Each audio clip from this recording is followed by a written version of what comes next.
Hello everyone, this is Shannon Flummerfelt from Flip Schools. This is your Understanding Improvement series, and this particular video is designed for faculty. We're going to focus on how to examine instructional processes.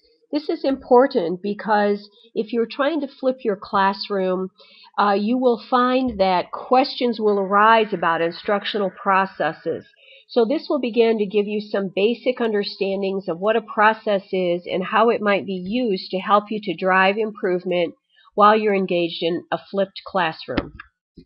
First of all, let's begin with the definition. What are processes? The Business Dictionary defines processes as a series of related procedures or protocols. So there's a sequence or a series of steps or protocols that happen, and when those happen, they use resources. And we use resources in order to take something that's considered an input, do something with it, and convert it to an output. And that whole process, that whole series of steps is what's called a process. And in order to have that happen, we certainly have to use resources.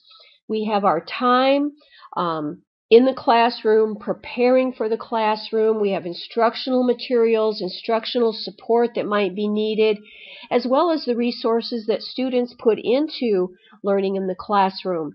So we put all these resources out there because we're trying to obtain certain goals or outcomes. And in the case of learning in the classroom, of course, we have our instructional goals and outcomes that we're very much thinking about on a daily basis. So let's take a look at two typical processes that are used in a classroom. And again, these may be used in a flipped classroom or a traditional classroom, but this will give you an understanding of how to begin to look at all of the instructional processes around you to begin to understand what they are. We're going to look at two: summative student assessment and formative student assessment. The reason that we examine processes is that we are trying to understand where we can possibly drive points of improvement in those processes. So I'm going to show you a very simplistic process example here, and this is laid out as a visual in a visual format so that you can see the inputs, the actual process, and the output over a given period of time. This will help you to compare and contrast the advantages and disadvantages of summative versus formative student assessment. And of course, this process of examining processes can be used with any of your instructional processes that you work with every day. So we're going to begin with inputs. So we start off with, here are the inputs when we're looking at summative student assessment. Again, summative student assessment is when we are testing students at a given point in time to try to obtain data sets in terms of what their current state is. So what happens in this particular process is that a student attends class and a teacher delivers content.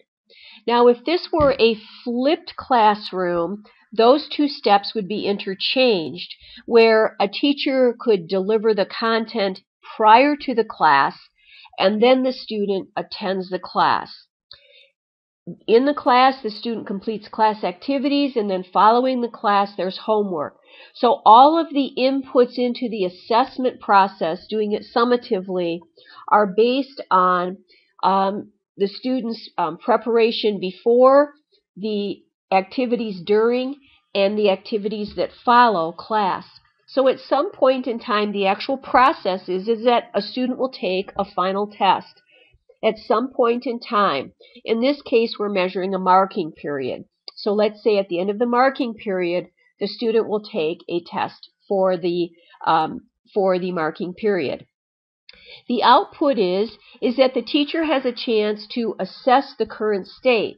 So, the student performs at 90% or 62% or, gets 3 gold stars or, whatever you're using to assign value to that student's performance is then given, and you're assessing that as a form of output. Now let's contrast summative student assessment with formative student assessment. Again, we're considering these from the viewpoint of what do these look like as a process. And we do this because, again, we're trying to figure out what's appropriate, where we can drive points of improvement in our instruction. So here's how formative student assessment looks. First of all, visually you can see that formative student assessment is very different. Where summative only was one block of inputs, process, and output, over a marking period when we use formative student assessment, there are 3 iterations, or however many. In this case, we're going to use 3. So let's take a look at what happens. First of all, a student again will attend class, a teacher will deliver content, or in a flipped classroom, those are switched around. The content is delivered before class, the student attends class, there's a homework and the class activities, just like we had in the summative example. In this case, the process is that there are a series of tests over a given period of time. In this marking period, there are 3 tests. So the first process is that student will take the first test. Again, the output's the same. The teacher is assessing the student's current state. What do they know? What have they mastered?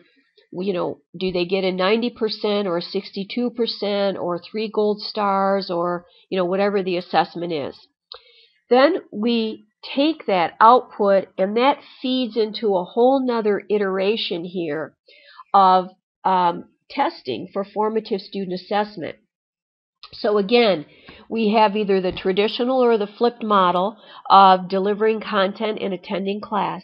In this case, the input changes up a little bit because the teacher will provide some kind of intervention or enrichment based on what the output was from the previous process cycle. Again, class activities and homework. Now we hit the second iteration here of the process where there's a second test. The output this time is very different in formative student assessment because now the teacher is assessing the student's progress from test 1 to test 2. So it's a different type of analysis and a different type of work that a teacher engages in for the second iteration on the output. Then we move into a third iteration perhaps, and again you have either the flipped or the traditional model of delivering content and attending class, again based on the output from the second iteration. There's intervention, enrichment, some kind of differentiation, personalization that might be needed.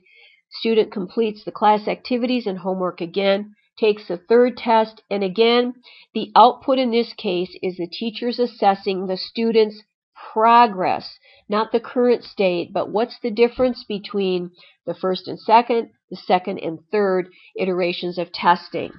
So you can see here, just in terms of using process-based approaches to assessment options that you have as a classroom teacher, you can begin to lay these out and perhaps understand them in a way that you never have seen them or thought about them before. The point of this, of course, is to, again, be able to make good decisions as a classroom teacher, what's appropriate, what's inappropriate in terms of assessment methods. If you're interested in more information on flipping classrooms or on continuous improvement, go to the Flip Institute website. The Institute can be found at theflipinstitute.com. Thank you very much.